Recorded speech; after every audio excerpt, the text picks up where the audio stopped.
The manufacturing bill of materials is an effective representation of the design structure grouped by the manufacturing assembly, whereas the engineering bill of materials, or EBOM, represents the product architecture. The manufacturing bill of materials, or MBOM, is the build according to the manufacturing assembly order. Let's look at an example of how we initiate our manufacturing plan with a work package and then align the EBOM to MBOM for an aerospace component called the winglet. First, I will create a work package to group my manufacturing plan. Now I will associate my design structure and create a top-level MBOM assembly. Additionally, a bill of process which details all the manufacturing and assembly operations is associated.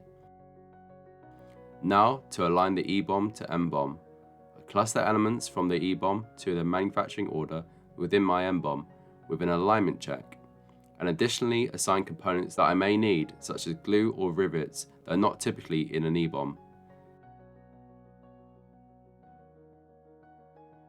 That is how key components from design are best positioned for use with assembly or manufacturing, making it easier to manage changes concurrently and work with up-to-date information.